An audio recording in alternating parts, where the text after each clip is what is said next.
So thank you all for taking the time to come here at this 5 p.m. On our Thursday. So I'm here to deliver the State of the School address for the School of Medicine. So many of you may not realize this is actually in our bylaws. So whether I actually wanted to do this, because I would have done it anyways, this is actually per our School of Medicine bylaws that we deliver our School of Medicine State of the School address every year. I want to start out by recognizing, I don't see Stephen Cope. Is Stephen? I don't see, if you're here you could raise a hand. He might be listening virtually, but I want to thank Stephen and the Faculty Senate.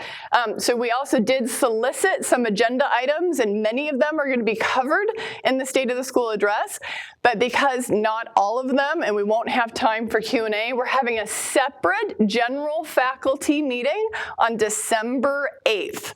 And so we're soliciting additional agenda items for that meeting. So just so that you all realize this, because I understand I might be doing the State of the School address differently than in the past. Think State of the Union. I'm doing a more traditional State of the School address.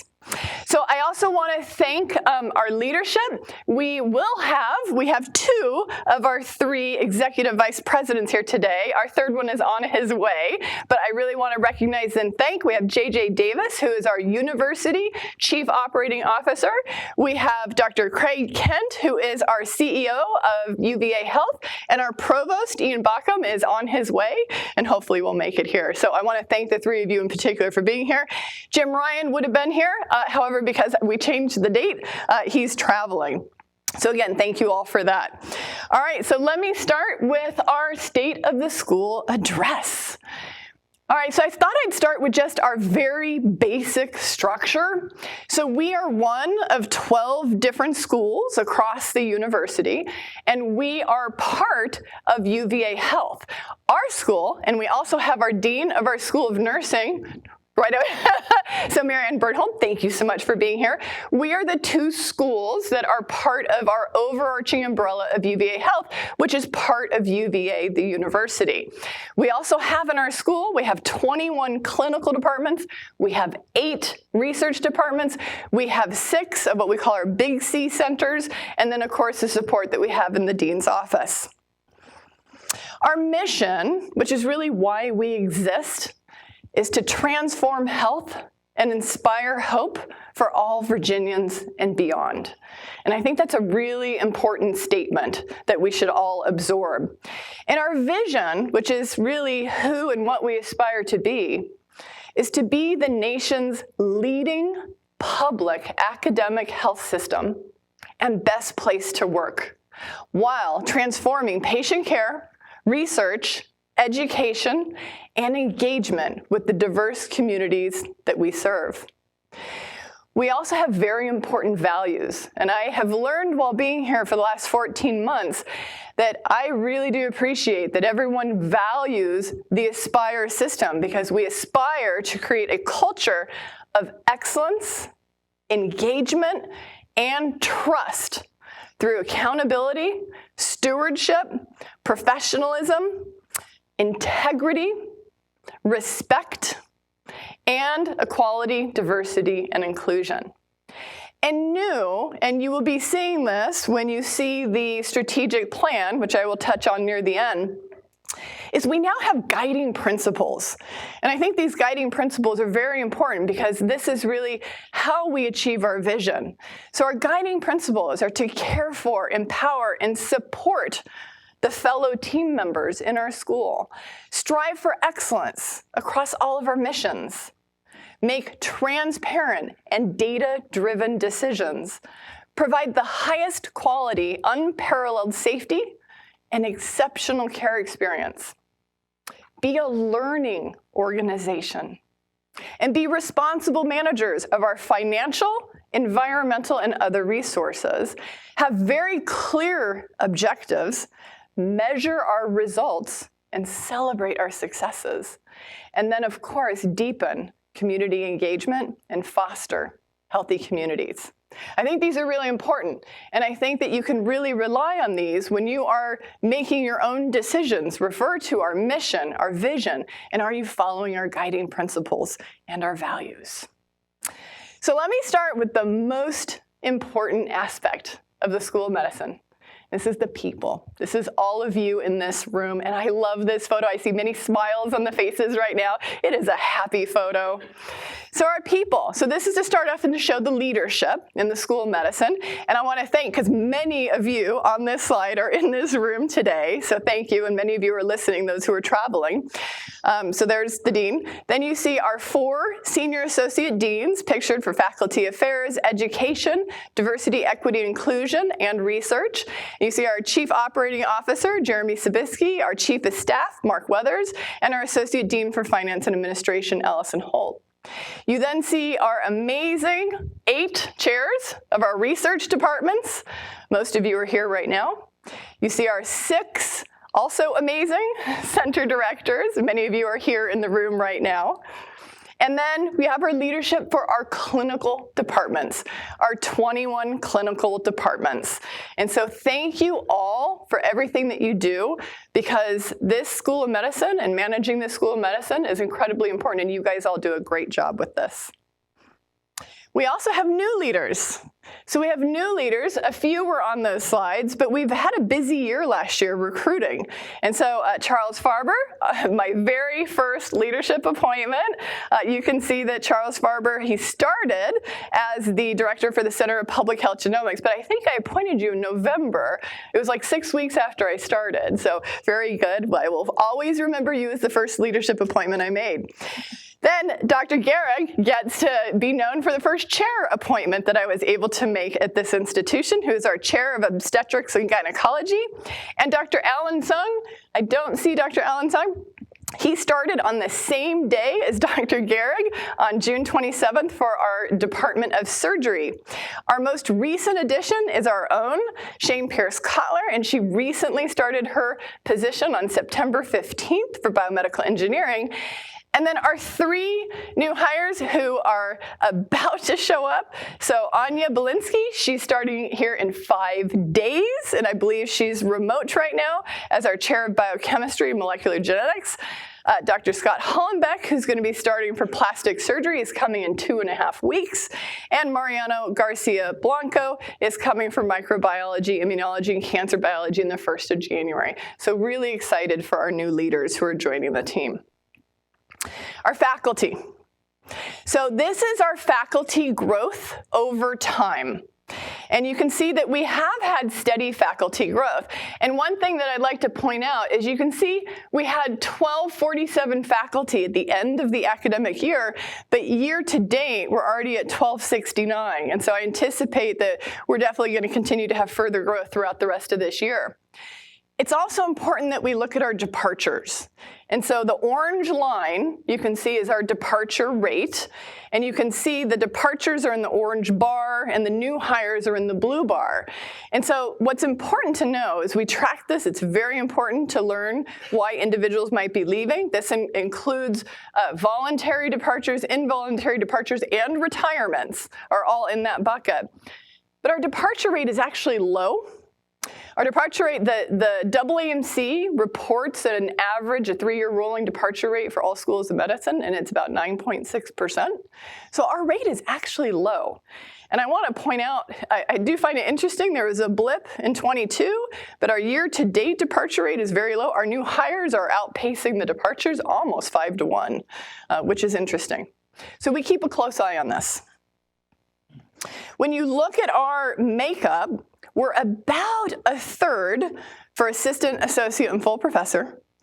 And if you look at our tracks, you can see that the majority are clinical faculty and clinical educators. And then you can see the mix of the other tracks that we have for our faculty.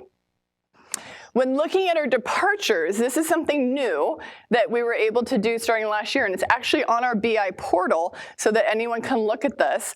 So we're looking at our departures to make sure that we're not having more departures in any one particular area.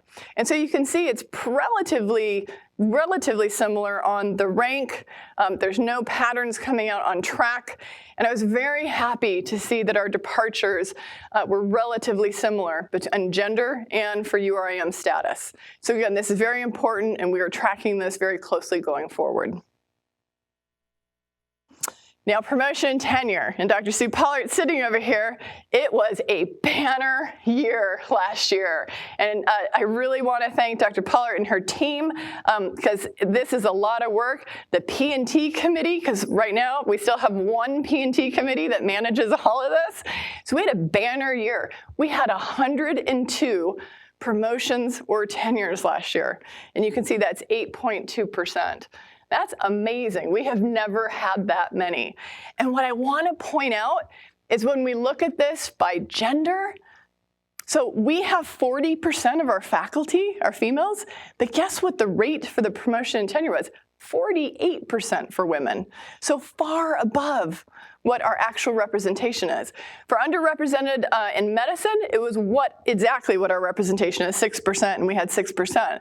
So, but I still think there's a lot to be celebrated with respect to our promotion and our tenure. It's a lot of people, 102. And it was a wonderful event that was held in honor of everyone that was promoted or tenured. We'll also want to recognize that there's a lot of excellent work being done, and this is to show you all of those, and many of you are sitting in this room right now who are recognized with the Excellence Awards. So we have the 4 main named awards, as you can see right here. We've got our Master Clinician, our Excellence in Teaching, our Master Educator, our Clinical Excellence, Excellence in Mentorship, Excellence in Research, and then the big Team Science Award. So I just want to thank everyone for their efforts and for hopefully this recognition for all that you are doing. It is important to us, and hopefully it is important to all of you. But in addition to our recognition here at the School of Medicine, we have a lot of our faculty who are being recognized by the work that they're doing nationally. And I cannot do justice to showing everything in this talk. And again, these are just samples of some of the many things that are happening in the school. The theses were recognized with the George Streisinger Award. Rachel Moon was recognized with the Lifetime Distinguished Research Award. And I also want to point that Rachel Moon was also the lead author on the American Academy of Pediatrics Safe Sleep Guidelines for Infants. Roger Anderson was recognized by the American Cancer Society. Colleen McNamara and Angela Taylor were recognized from Leduc. Karen Johnston was recognized from the American Stroke Association. Brad Worrell from both the American Heart and the American Stroke Association. John Mueller for there's a gold medal from the International Society of Magnetic Resonance in Medicine. And interestingly, look at the honor for Joanne Pinkerton.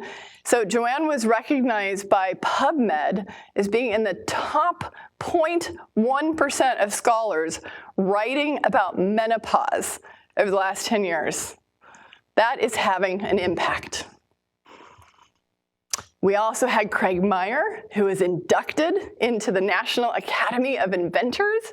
So this now takes our total number up to 22. I do think there are opportunities here. So in addition to celebrating our successes, I want to point out to you as we're going areas where we have opportunities.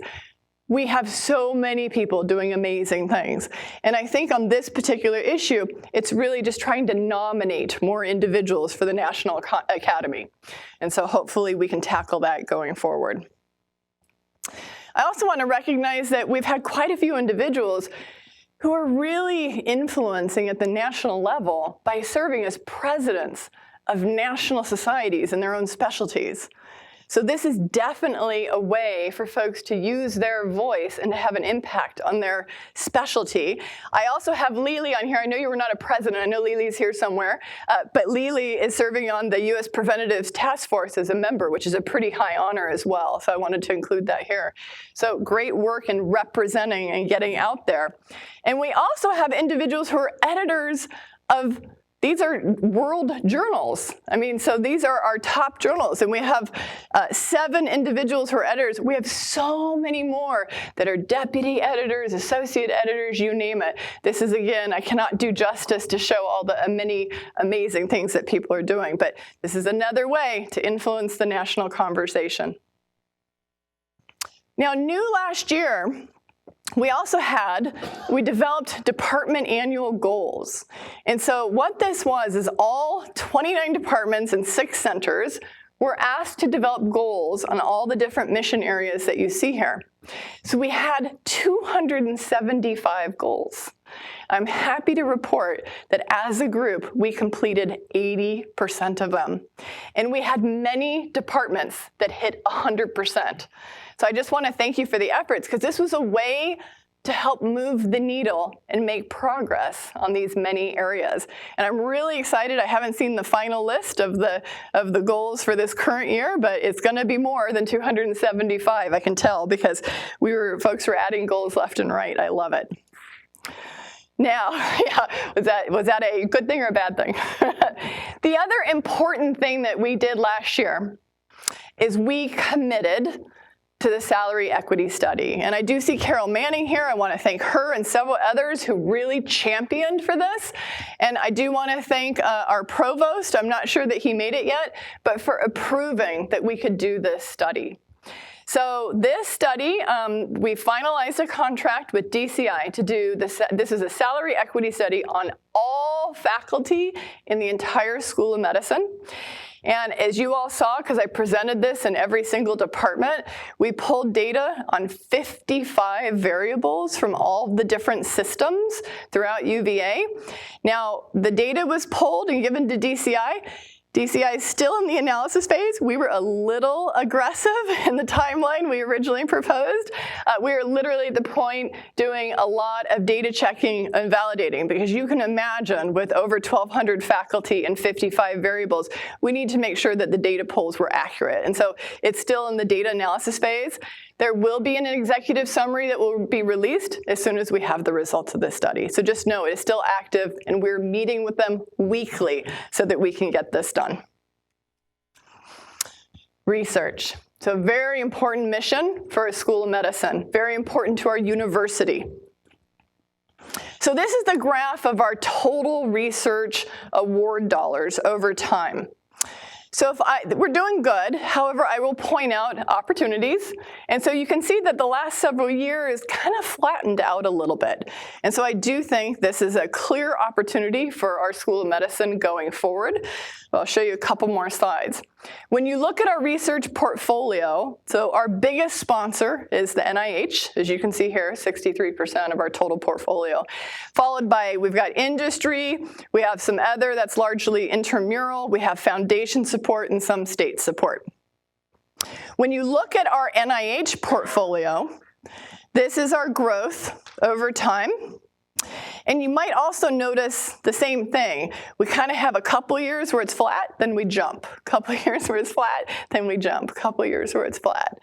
So we definitely have some opportunities here, because our NIH award dollars, as I have shown to all of the departments, translates to this. These are our rankings from Blue Ridge, which is the main rankings when looking at research award dollars across all schools of medicine in the country. And while we've seen growth in our dollars, our research ranking has steadily gone down over time.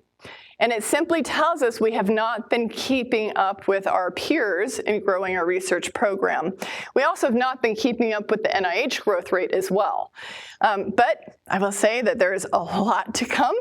The week of Thanksgiving is when you will all see the very big announcement about a certain biotechnology research building from Jim Ryan. So we really have some amazing opportunities on having a larger impact with our research going forward over the next many years. And also in looking at our research portfolio, this is an interesting slide. Many of you may not appreciate this, okay, but we are super R grant heavy with our NIH portfolio. This is really our grant heavy when you compare us to all of our peers, top 10 peers, top 10 public peers, similarly sized institutions. And we're really low on our U awards comparatively. So again, we do have some opportunities going forward to really look at our portfolio and be a little bit more strategic to have the larger impact. On clinical trials, So we do have active clinical trials. So we have set last year, we had 714 active treatment trials, and we enrolled just under 4,000 subjects in these clinical trials. And you can see the graph on the bottom that shows the number of our active clinical trials that are enrolling versus not enrolling. And so we're tracking this now, and we've been sharing this information with all of the departments. Importantly is the graph on the top right. And I want to thank Dr. Jim Notaro, who's in the audience, because we are now also very importantly tracking our enrollment by sex and gender here. And hopefully you all saw that he led the effort with our research advisory committee to actually put the statement about the importance of making sure that we are enrolling female and underrepresented medicine subjects. And so look at that. We actually are enrolling more female than males as a school. And then you can also see on our underrepresented minorities, that's in the bottom graph right there. Now, when it comes to actually disseminating the research that we're doing, that comes to our publications. And so you can see our graph of our publications for the entire School of Medicine, and I do anticipate that that will probably increase as we increase our research portfolio. Our entrepreneurship is another aspect of our research portfolio, and I want to thank Rich is in the audience in the back. Thank you so much for being here. Our new director of our licensing and venture group who helped to get some of this data. But last year alone, we had 157 disclosures filed, 30 patents issued, 2 new ventures, and 36 transactions. That was last year alone. And you can see the departments for the actual patents filed. So I do want to call out biomedical engineering. We have psychiatry, and that's the Center for also Diabetes Technology, and I see Boris in the back. We have internal medicine. We have radiology. Great job. Great job. Great job for everyone who's submitting on this slide. And what does that translate to?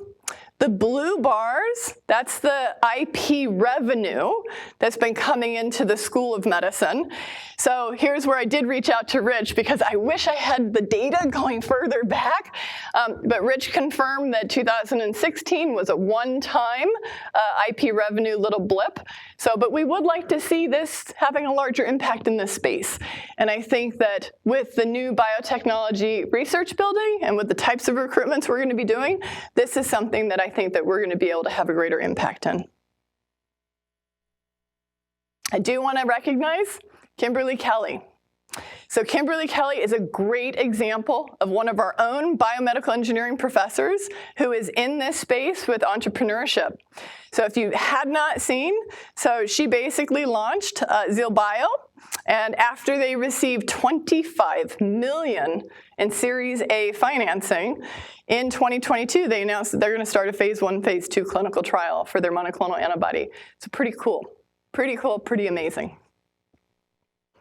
We also have individuals who've been recognized for their research from our own university with significant intramural support.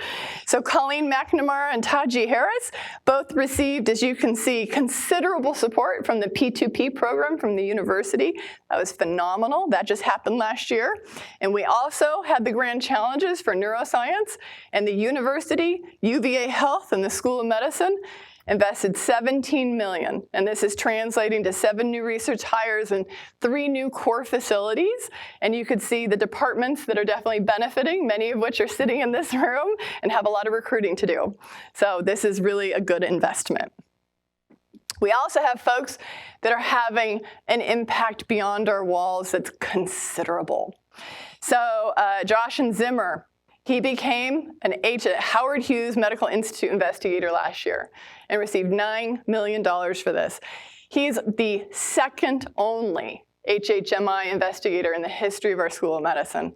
This is really remarkable.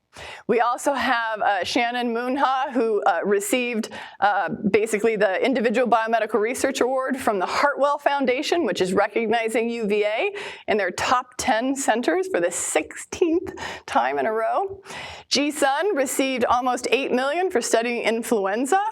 We have Haiwang Ai, who received $5 million for developing novel molecular biosensors and imaging methods to study Alzheimer's and sound processing disorders. We have Jeff Elias and the entire team who received $5 million to develop the brain stimulation for severe pain conditions. And James Stone, $8 million from the DoD, basically on how to prevent traumatic brain injury in our military personnel.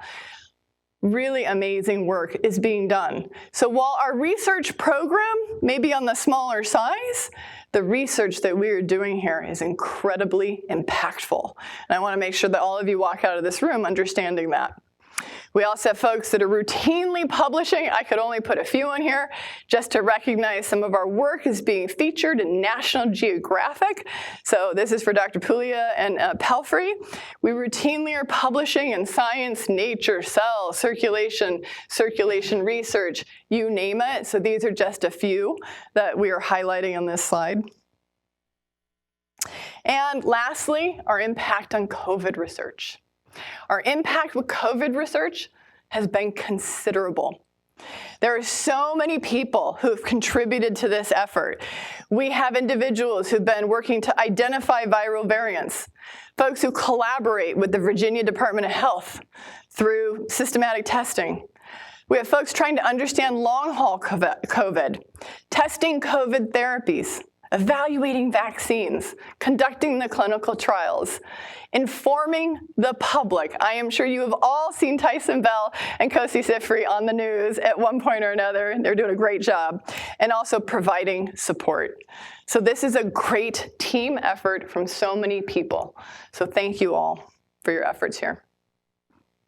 On our education front, so we are a school of medicine, and we do a lot of education. So we have 183 fellows, 592 residents, 655 medical students, 271 of our BIMS PhD students, and 81 of our PHS master students. So we have a lot of students and trainees. And for our medical school alone, you can appreciate, and I know that Dr. Keeley could not be here today, but I know she is listening. I really want to applaud Dr. Keeley and her team's efforts, because for our 156 spots, we received almost 6,000 applications. And our medical students are amazing. So I have done strategic deep dives into this, as I've done into most things. And when I compare our students' MCAT scores and GPA, to top 10 medical schools in the country, ours completely compare. So it is amazing. Our students are really top-notch students. I want you all to know this was a big deal last year. So also our Inova campus is fully fulfilled. So we have a full complement of phase 2 and phase 3 medical students who are rotating at our Inova campus, and they're very much enjoying it, having a wonderful time, and the faculty there are fantastic. They took this picture for us just for this talk. And is that not a fun picture? Because I said, I need a picture. So I really want to make sure that you all realize that our students are going to Inova. And it's important for you to know that because we do have our LCME visit coming up. And I'll mention that in a minute. We also have celebrated several important events for all of our different students and trainees. So in March, we had Match Day. So Match Day, this is when for the medical students in their 4th year, they find out where they're going. They get that envelope, right? You all remember, for those of you in the room who went through this, the excitement of Match Day. So our students matched into 23 different programs across 35 states. And 32 of our students we retained here. You can see our specialties. So our highest percentage specialties, we're matching into internal medicine. I see Mitch Rossner in the back. Anesthesia. This is a very high number for anesthesia, for pediatrics, emergency medicine, psychiatry, and you can see all of the specialties. I really think we have a good, diverse spread of the specialties that our students are matching into. We also, this is a pretty picture, in my opinion, because our students are going throughout the country. So it's not that our students are just staying on the East Coast. I'm actually impressed with how many of our students are venturing all the way to the West Coast. So we really do have our students going everywhere. Even Alaska, as you saw there.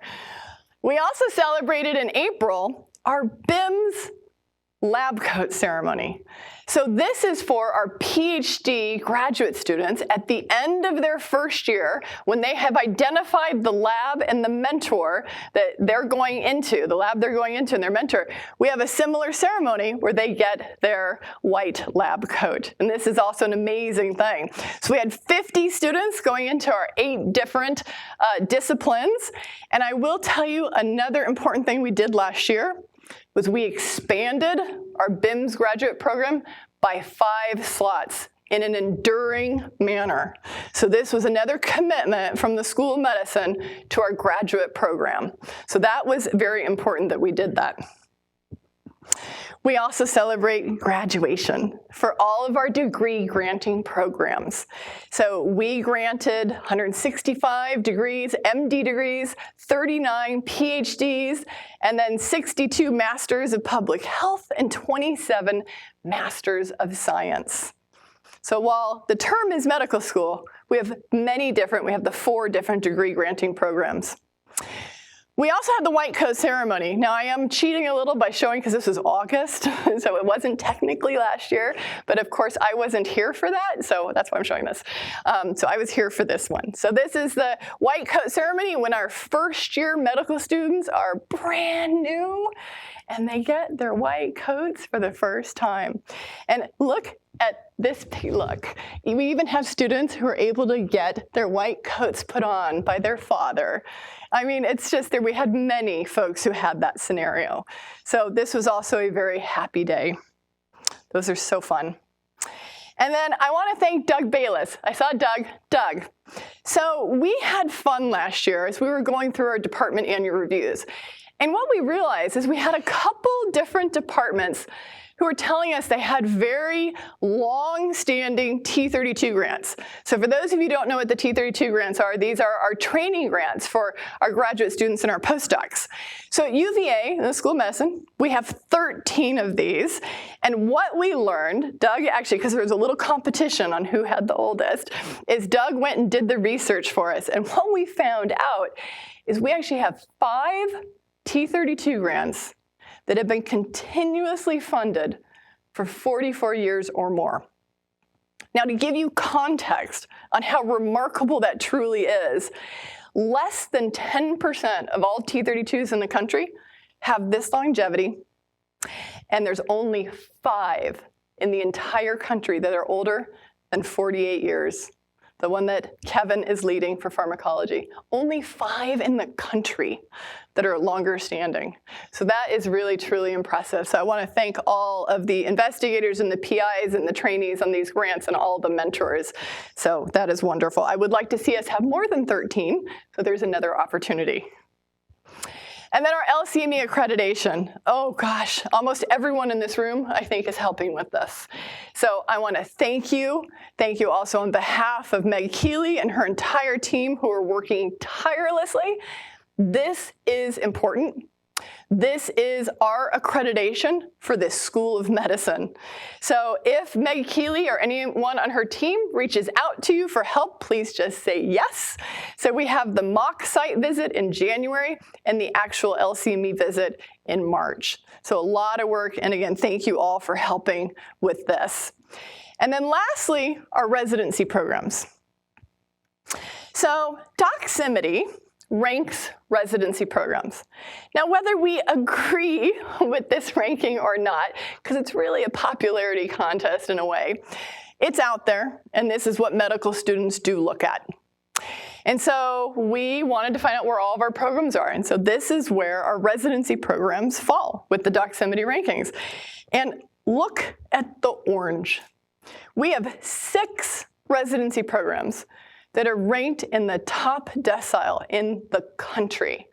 Internal medicine, leading the way, 35th out of 596 programs. amazing. Pathology, radiology, family medicine, surgery, and orthopedic surgery. And the next 6 are in the top quartile in the country: neurology, psychiatry, OB-GYN, emergency medicine, anesthesia, otolaryngology. So great accomplishments. Our students do look at this, believe it or not. So it's good for you to be aware. Importantly, we also have 2 of our programs that are ranked by US News and World Report and ranked very highly in the country. So surgery at 23 and medicine at 22. So great job, because a lot of effort goes into those training programs. Very much appreciated. Our clinical mission, super important. We've had a lot going on in our clinical mission.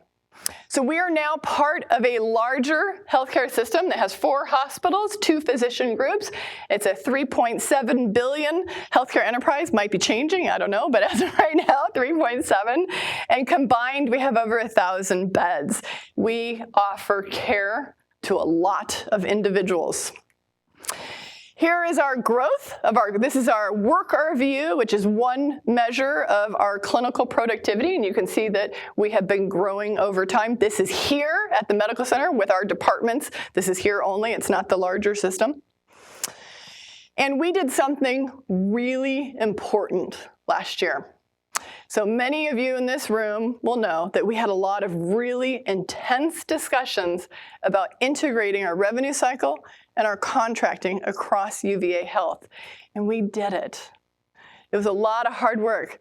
So we went from what it looks like over here on the left, where we had different revenue cycles, and every different color bubble that you see there was a different revenue cycle. Now, with integration, this is a cartoon graphic, but this is the idea. So we came together and are functioning as a system. And same thing with contracting. This is what contracting looked like before. We had all these different entities individually negotiating with all the big payers. Clearly, all of you in this room, it doesn't need JJ to tell you that's not a great situation, right? So now we're acting as one voice with our large payers. So this is good.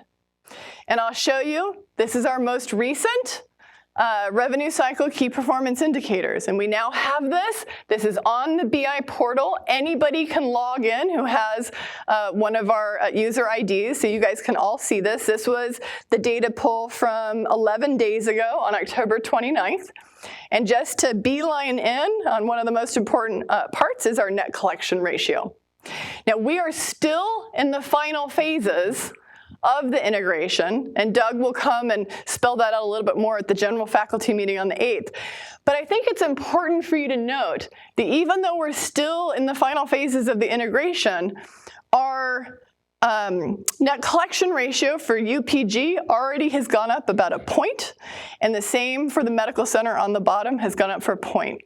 Now, to remind you, because I know I did the fun little math drills when I was presenting this in all the departments, for UPG alone, 1 percentage point, because that's about a $500 million venture, right, is about $5 million. And that's going directly to the departments. So that's why this is important. So I'm happy to see that during the integration, when there could be a lot of chaos, we're actually showing already at least that we're stable, if not improving just a little bit. So that's a good sign in my opinion. We will keep a very close eye on this. Many of us are keeping a very close eye on this. We also celebrated the opening of the UVA Health Orthopedic Center. So I don't see Bobby Shabra, but even just yesterday, this was referred to as Bobby's Hospital. I said I was going to say that. So this is an amazing facility for all of you who've gone there. This is 200,000 square feet. There's only one. This is one of only 4 other similar facilities across the entire East Coast. There are 4 operating rooms, 2 operating rooms recently opened. So I will say as this gets busier, more to come. But this is an amazing facility, one-stop shopping. I think there are several people in this room who've already been there for their care, and they understand how nice this is. We also, last year, another huge accomplishment, we received NCI Comprehensive Cancer Center designation.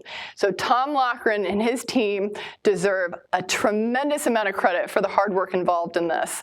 And so we were certified in August. We are one of only 53 other programs across the country that have this status. We are the only one in the state of Virginia. So this is amazing, and we appropriately celebrated this several times. We also have our Comprehensive Stroke Center, and this was recertified. Again, a lot of work went into this, and what you all may not realize is only 12% of hospitals have certified comprehensive stroke centers, and we are one of them. And we are one of only 4 in the state of Virginia, so also amazing accomplishment.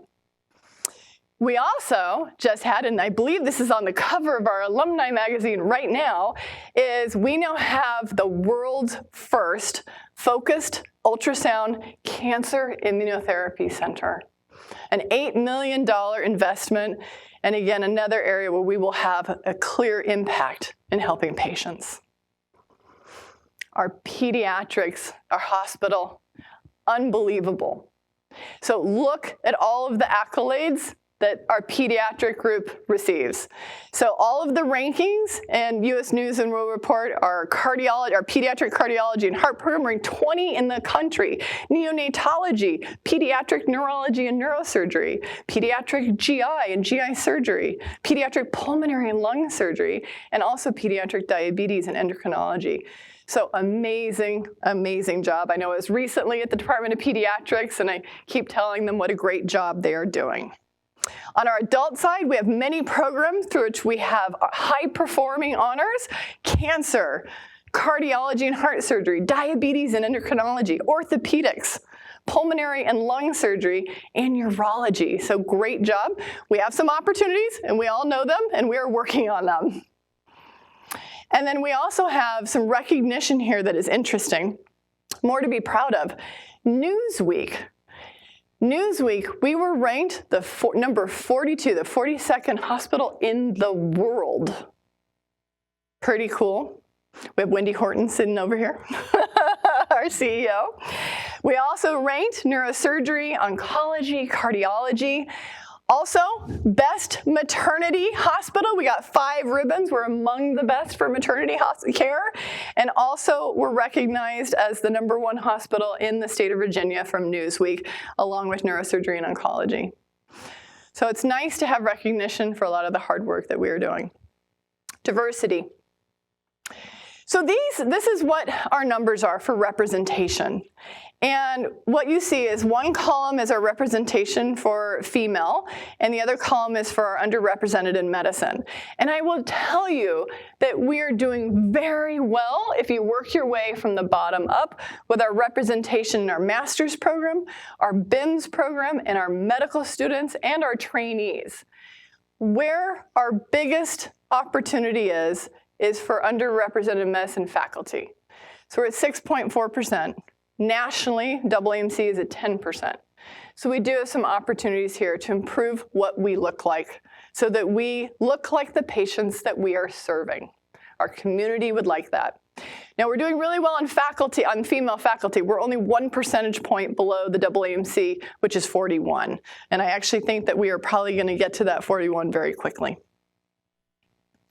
Last year, we appointed Tracy Downs as our inaugural Senior Associate Dean for Diversity, Equity, Inclusion. He had already been hired as our Chief Diversity and Community Engagement Officer.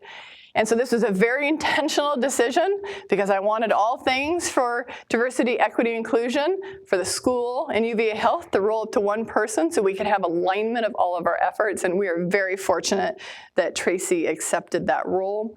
And Tracy already last year implemented the Justice, Equity, Diversity, and Inclusion program.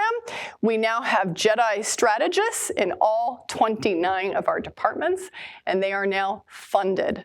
They were not funded before when it was not termed this. And basically, we're going forward. This is going to be a great venue for all of the JEDI strategists to be able to share best practices across all all of our departments and ensure that we're all doing what we can be doing to improve our diversity, equity, and inclusion efforts. I want to recognize Dr. Ayo. I don't see him here, but this is, unless I'm wrong, nope.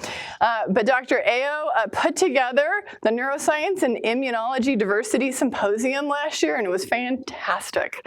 And so more than 100 attendees, and you could see the many different sponsors that came together for this event. So this was really wonderful, and I hope that we see more events like this.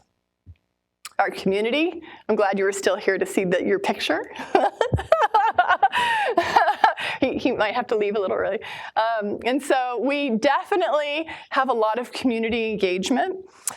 And I think going forward, we're going to have even more. So when you can see here, one thing I do like to mention, because I think it's a factoid that is very cool, is did you guys realize we're the 10th medical school that was ever formed? I mean, we are an old medical school with a lot of history. We have 2 campuses. We have 168 people last year, faculty and learners, who were supporting the Charlottesville Free Clinic. And we delivered $156 million in charity care last year. And we supported all 21 of our districts. We also have now a homeless consult service. And here, this was started by Jacqueline Carson. She was our medical student, and she started this program. She just graduated, but this is pretty amazing when you think about our medical student forming this program. And last year for our community, we also launched Well Aware. And this was a joint effort from our primary care practice and also the Office of Diversity and Community Engagement. So along with our Charlottesville Free Clinic and the Central Virginia Health Services. So thank you all for all of these efforts. I'm thinking next year when I give this talk, we're going to be seeing a van on the side and providing even more services. Financially, so our school right now is in a strong position, and this is our consolidated financials. So UPG, the clinical aspect with the School of Medicine. I see JG putting her glasses on. I love it. And so you can see that our combined consolidated revenue with the School of Medicine and UPG is now up to $1.2 billion. And you can see the distribution. The blue bar is the clinical revenue, and the orange bar is the research revenue, and you can see the rest. But I want to tell you something you may not know. That has to do with our scholarship support. So again, as a new dean, I try to dive in so I can learn as much, and this is incredible. So our scholarship support, and this includes the graph over here on the left for our medical students, our BIMS program, et cetera, has been going up dramatically. But it's the graph on the right I want to point out to you. So yes, medical school is expensive. We know this. But what we should be proud of is our students who graduate from here graduate with less debt than other students across the country. So what this graph shows you is 449 students are receiving grants without service, so scholarships. We're in the 75th percentile in the country with that, with the number of grants we're giving out. We're giving out $12.7 million to the medical students alone, 85th percentile in the country on that. And when it comes to our graduates with debt, we're down at the 25th percentile in the country. So our graduates, basically without debt, is up at 75th percentile, and the average indebtedness is 158. It's not small, but again, we're down at the 25th percentile in the country. So our students, and Mark and I recently had a session with some of our second-year medical students, and they validated for us that so many of them come here, one, because of our amazing reputation and education, but two, because we give them amazing financial packages, and we tend to have the most competitive packages out there. So that is something I'm guessing a lot of you may not have known. So it was good for me to learn that. Philanthropy, so much to be grateful for. We had a banner year. So thank all of you and our donors. So we actually reached our 75 million mark for UVA Health, 61 million attributed to the School of Medicine. We had 17 new endowments, 15 gifts over $1 million. We're now up to 204 endowed professorships, When I started 14 months ago, it was below 200, so that is really cool. You remember.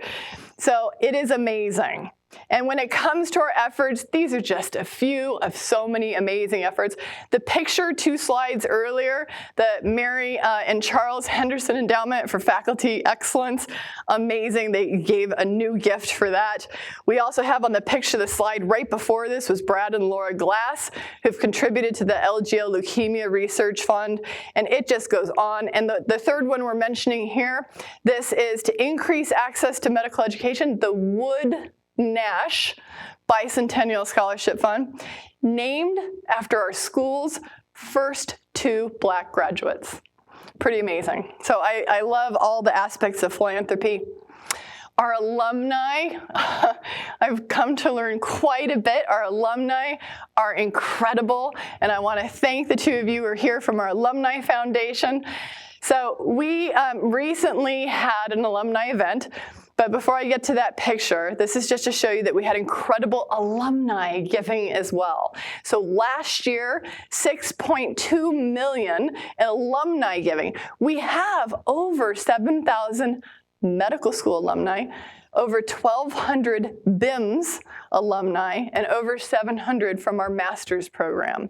And so Barry and team are tracking all of this. And we just had, this last year, an incredible reunion. I personally had never seen anything like this. I told you guys. Over 600 alumni came for alumni reunion weekend. And I am pictured here with the 2 most senior individuals that were in the room. And so you can see Dr. Alexander and Dr. Berger. You guys, look when Dr. Berger graduated. 70 years ago from medical school. Unbelievable. And these are just some of the pictures from the many reunions, and I know many of you were at these reunions. We've got some folks in this room.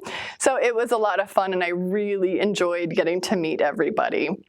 We also had, for the first time ever, our first Black Medical Alumni Weekend. This was also super special, and I want you to see the big picture.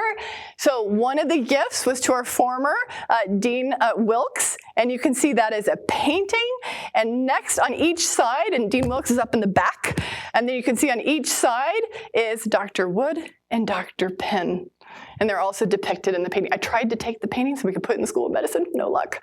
But it is wonderful and a wonderful tribute.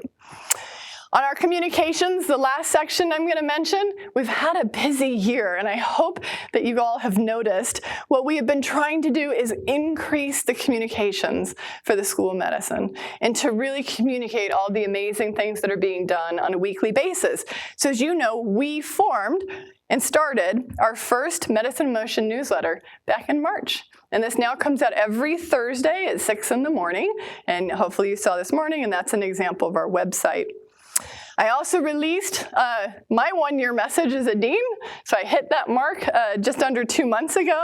And in this message, and you can read it if you didn't read it already, if you want to read it, it's on the website, really showing all the things that we did this past year. And then we also, as a healthcare system, did something pretty important. So we all came together, School of Nursing, our medical center, the Library Sciences, UPG, School of Medicine, Community Health. We all came together and we worked on the strategic plan. There had not been a strategic plan here since 2012. This is our new strategic plan. And this is going to really map out the next 10 years, and it's going to be our guide going forward. This is the beautiful graphic that you're going to be seeing all over the place, the arrow. And this basically shows you the strategic plan kind of summed down into our 3 main areas of cultivating healthy communities and belonging for all, strengthening our foundation, and expanding our excellence, and enabling discoveries for better health. And I really do think that this is going to be important. This is our true north, and we will be able to refer to our strategic plan in all of the decisions that we make. And then very soon, you will all receive a copy of the School of Medicine annual report. We've not had an annual report in over 20 years, so we are now planning to release an annual report every year. This is being sent to all 13,000 alumni. Thank you both for helping to generate that list, as well as everyone in the School of Medicine and all of our friends of the School of Medicine, especially those who might be voting in U.S. News and World Report, being a little strategic there. So you will see that soon. So all of this takes me to the culmination. All of the hard work on all of our different missions results in our U.S. News and World Report ranking. So our medical school is ranked 30th in the country, 11th out of public schools. That's pretty impressive. And there's so much to be proud of. And what I want to end on is a short little 2-minute video that celebrates basically our graduates from last year from our 4 different degree granting programs. If you didn't get to see this video, so here's an edited down video that's celebrating our graduates. So let's see, I click.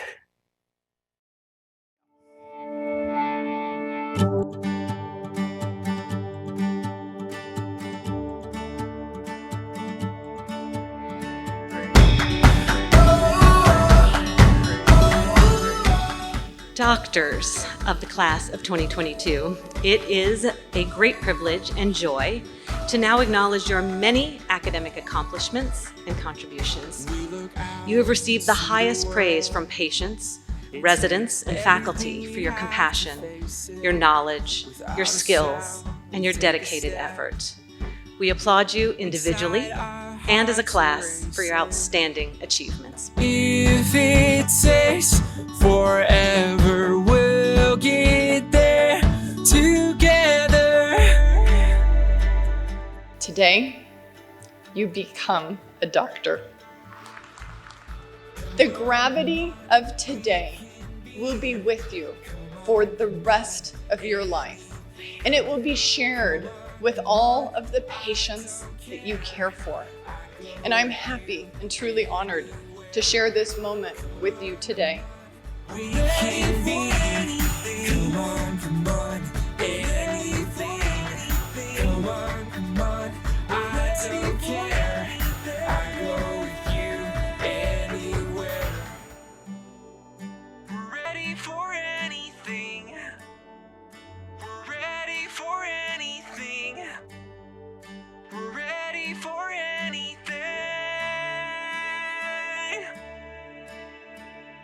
I wish you all of the best, and I look forward to watching your success in the years to come. Go out and do great and good things for this world.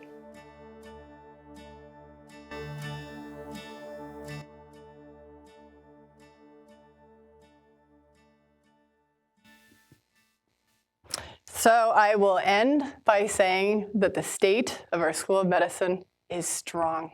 Thank you all.